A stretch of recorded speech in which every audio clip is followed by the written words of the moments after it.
சொந்த நிலத்தில் அகதியாகும் தமிழர்கள் என்ற தலைப்பில் சொந்த நிலத்திலே கூட்டம் நடத்த வேண்டிய ஒரு அவல நிலைக்கு நாம் தள்ளப்பட்டிருக்கிறோம்.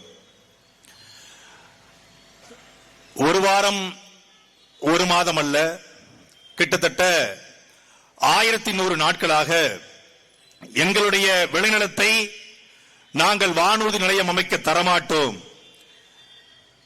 ஏரோட்டும் நிலத்திலே ஏரோப்ளேன் ஓட்ட விடமாட்டோம் என்று தன்மானத்தோடும் சுயமரியாதையோடும் வீரத்தோடும் பரந்தூர் உள்ளிட்ட ஏகனாபுரம் உள்ளிட்ட மக்கள் போராடி வருகிறார்கள்.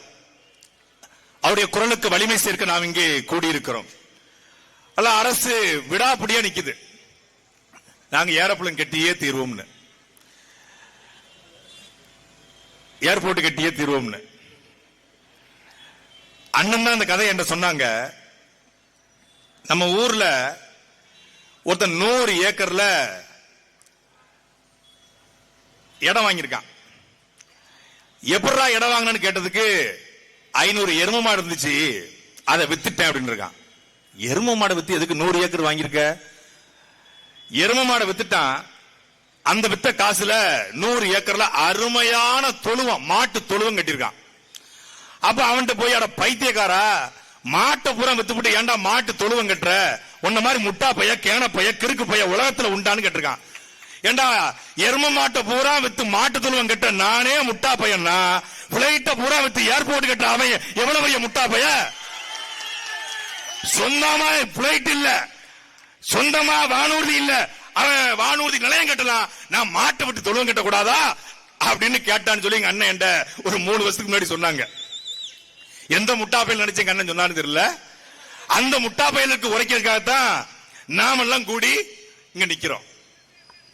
5700 ஏக்கர், 12 ஏரிகள், 24 குளங்கள், 40க்கும் மேற்பட்ட நீர்நிலைகளை ஆக்கிரமித்து பள்ளிவாசல், தேவாலயம், பள்ளிக்கூடம், கோவில், தலைமுறையா வாழ்ந்த வீடு எல்லாத்தையும் இடிச்சிட்டு 1 ஏக்கருக்கு 3 மடங்கு அதிகமாக இவங்க பணம் கொடுப்பாங்களா?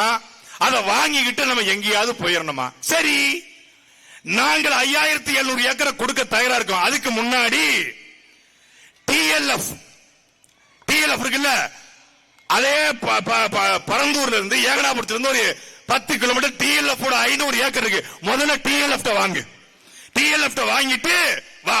அதுக்கப்புறம் TRA Holmes and private limited, யாரு?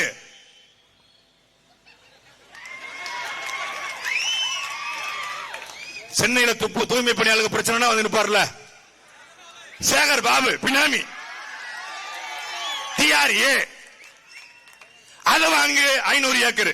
அப்படியே கீழே வா.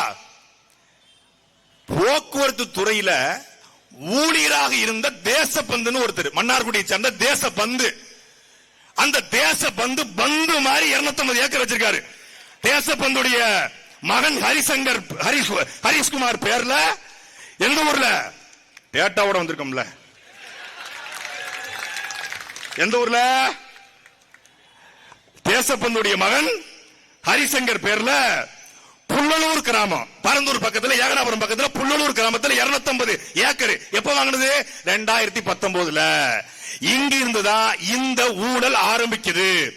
இந்த புல்லலூர் கிராமத்துல தேசபந்துக்கு 250 ஏக்கர் வாங்க காசு கிடையாது. காசு கொடுத்தது சசிகலா. சசிகலா ஏன் காசு கொடுக்கணும்? சசிகலா தான் இந்த ப்ராஜெக்ட் ஸ்டார்ட் பண்றாங்க. சசிகலாவுடைய பினாமி தேசபந்திற்கு இடம் வாங்கப்பட்டிருக்கிறது. அந்த இடத்தை ஆக்கிரமிக்க மறுத்து அந்த ஏர்போர்ட் டிஆர்பி ராஜாவுக்கு என்ன கடமை வந்தது? ஏன் வந்துச்சு உங்களுக்கு? சசிகலா பினாமி தேசபந்துவுக்கும் டிஆர்பி ராஜாவுக்கும் என்னடா சம்பந்தம்? என்ன சம்பந்தம்? அப்போ தேசபந்து இடத்தை எடு, டிஆர்ஏ இடத்தை எடு, டிஎல்எஃப் இடத்தை எடு, அப்புறம் வா ஊருக்குள்ள. சுத்தி கிட்டத்தட்ட 10,000 ஏக்கரை வாங்கிட்டாங்க. வாங்கி வச்சுட்டு எதுக்காக 10,000 ஏக்கர் வாங்கியிருக்கான்? அபார்ட்மெண்ட்ஸ், ஹோட்டல்ஸ், ரெசார்ட்ஸ், இந்த லூலு மால் மாதிரி மால் கட்டுறதுக்கு வாங்கிட்டான். வாங்கிட்டு நடுவுல இருக்கக்கூடிய விவசாய